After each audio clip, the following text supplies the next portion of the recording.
எங்களுடைய புதிய படைப்புகளை உடனுக்குடன் தெரிந்து கொள்ள எங்கள் சேனலுக்கு சப்ஸ்கிரைப் செய்து கொள்ளுங்கள். நன்றி. சிவபெருமானின் யோகமும் மன்மதன் மூட்டிய மோகமும். தேவர்கள் அனைவரும் பிரம்மனை கும்பிட்டு தலைகுனிந்து நின்றார்கள்.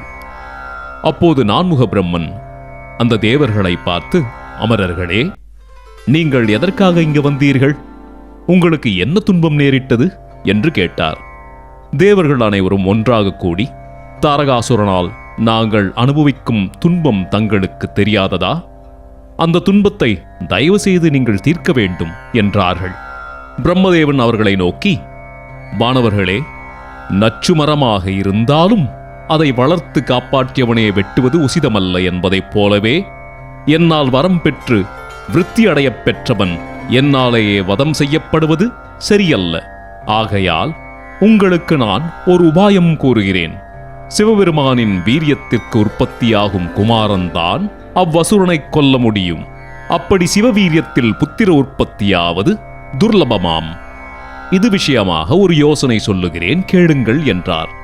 இமயமலையில் அழகான கொடுமுடியின் மீது சிவபெருமான் யோகநிஷ்டையில் அமர்ந்திருக்கிறார். நாரத முனிவராலும் பர்வதராஜனாலும் மகாதேவனுக்கு பணிவிடை செய்ய வேண்டும் என்று பார்வதி தேவி நியமிக்கப்பட்டிருப்பதால் அப்பார்வதி தேவி தன் தோழியருடன் சிவபெருமான் யோகம் செய்யும் இடத்தில் பணிவிடை புரிந்து வருகிறாள். அவளோடு சிவபெருமான் எப்போது இணங்கி கூடுகிறாரோ அப்போது வீரியம் உண்டாகும். பிறகு உங்கள் காரியமும் கைகூடும், இதில் சந்தேகமில்லை. பிரம்மாவின் யோசனையை கேட்டதும் தேவர்கள் ஒருவரோடொருவர் ஆலோசித்துக் கொண்டு தேவேந்திரனிடம் சென்று நடந்தவற்றை அறிவித்தார்கள். அமராவதியே, என்ன செய்தால் சிவபெருமானுக்கு பார்வதியிடம் இச்சை ஏற்படுமோ அதை செய்து பிரம்மனது யோசனையை நிறைவேற்றுவது உமது பொறுப்பு என்று சொல்லிவிட்டு தேவர்கள் தம் இருக்கைகளை அடைந்தார்கள்.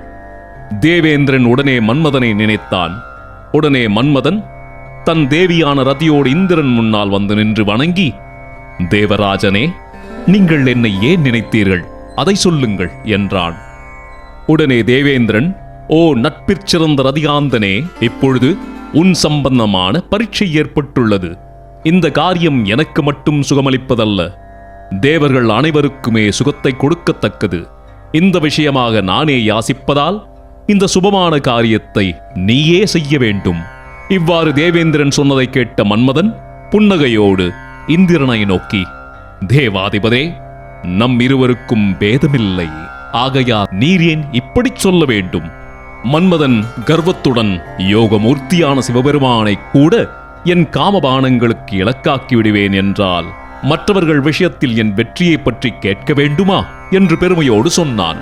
உடனே இந்திரன் உற்சாகமடைந்து, மன்மதா, எந்த காரியத்திற்காக உன்னை நினைத்தேனோ அந்த காரியத்தையே நீயும் சொல்லிவிட்டாய். உன்னை எதற்காக நினைத்தேன் என்பதை சொல்லுகிறேன், கேள் என்றார். தாரகன் என்ற கொடிய அசுரன் பிரம்மதேவரிடம் வரம் பெற்று தர்மங்களை அழித்து உலகங்களுக்கு ஒரு பெரும் துன்பமாக பீடித்துக் கொண்டிருக்கின்றான். சகல தேவர்களும் நிர்மலர்களான மகரிஷிகளும் அந்த அசுரனால் துக்கப்பட்டு தத்தளிக்கிறார்கள்.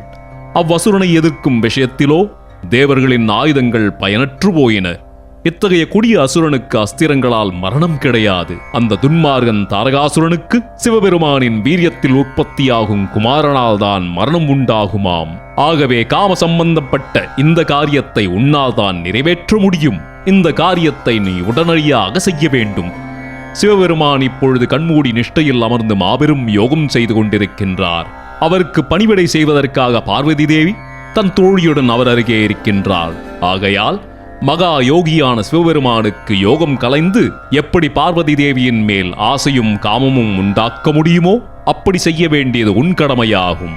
இந்த உபகாரத்தை செய்தால் நீயும் கிருதார்த்தனாவாய். இதனால் உலகங்களுக்கு மூண்டுள்ள துன்பங்களும் நீங்கிப் போய்விடும். அதில் சந்தேகமே இல்லை என்றான். உடனே கரும்புவில் காமதேவன் புன்முறுவலோடு தேவேந்திரனை நோக்கி, சிவபெருமான் இப்பொழுது யோக நிஷ்டையில் அமர்ந்திருந்தாலும் சரி, அவரை பார்வதியிடம் மிகவும் மையல் கொள்ள செய்து விடுவேன். இதில் சந்தேகம் வேண்டாம் என்றான். பிறகு அவன் தேவேந்திரனின் வார்த்தையை தன் தலைமீது தாங்கி தன் காதல் நாயகியான ரதிதேவியோடும் அன்பான வசந்தனோடும் சேர்ந்து கொண்டு எந்த இடத்தில் பரமசிவன் கண்மூடி பரமயோகம் செய்து கொண்டிருந்தாரோ அந்த இடத்திற்கு போய்ச் சேர்ந்தான். உடனே வசந்தன் தன் தர்ம செயல்களை செய்யத் துவங்கினான். வசந்த ருதுவிற்கு உரிய தர்மங்கள் அந்த வனத்தை சேர்ந்தன. அந்த வனத்தில் இருந்த பலா மரங்களில் மலர்கள் பூத்துக் குலுங்கி கமகமவென வாசனை வீசின. தென்னை மரங்களிலும் மாமரங்களிலும் அசோக மரங்களிலும் அரும்புகள் அலர்ந்தன. மகிழம்பூ மரங்களில் வண்டுகள் இன்னிசை மீட்டி மோய்த்தன. பூங்குயல்கள் கூவி மோகமூட்டின. குளுமையான சந்திரகணங்கள் காமாவஸ்தை அடைந்துள்ள ஆடவர்களை கூடிக் கழிப்பதற்கான காலங்களில் தம் நாயகரிடம் வேட்கையோடு செல்ல வைத்தன. தென்றல் இன்னிசை பாடி இனிமையாக வீசியது. யாவருடைய துன்பத்தையும் போக்குபவரான சிவபெருமான் அப்பொழுது அங்கு அக்காலத்தில் வசந்த ருது தோன்றியதைக் கண்டு வியந்துவிட்டு மீண்டும் கடூரமான யோகத்தில் ஆழ்ந்தார். இவ்வாறு வசந்த ருது வியாபித்திருக்கும் போது மன்மதன் தன் தேவி ரதியோடு கூடியவனாய் சிவபெருமானுக்கு இடதுபுறத்தில் தன் கரும்பு வில்லை ஏந்தியவனாக நின்றான். அந்நிலையில் அந்த ரதி மன்மதரைக் கண்டு யார்தான் மோகிக்க மாட்டார்கள்? அந்த சமயத்தில் பார்வதி தேவியானவள் பலவிதமான நறுமண மலர்களை சேகரித்துக் கொண்டு தன் தோழியுடன் சிவபெருமான் இருக்கும் இடத்திற்கு சிவபூஜை செய்வதற்காக வந்தாள்.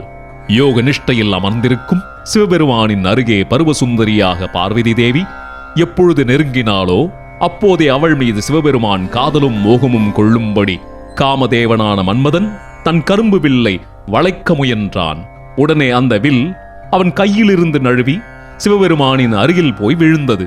அதனால் சிவனாரின் யோகமும் கலைந்தது. அப்போது கருணைதல் மலர்களைப் போல அழகான கண்கள் வாய்த்த பார்வதி தேவி மிகவும் பிரியத்தோடு சிவபெருமானை வணங்கி பூஜைகள் செய்து கொண்டிருந்தாள். அதி அழகான பொலிவுடன் கூடிய பார்வதி தேவியை சிவபெருமான் உற்று பார்த்து அவளது மனப்பையெல்லாம் வர்ணிக்கத் தொடங்கிவிட்டார். க்ஷண நேரம் யோசித்து, நான் ஏன் மோகமுற்றேன்?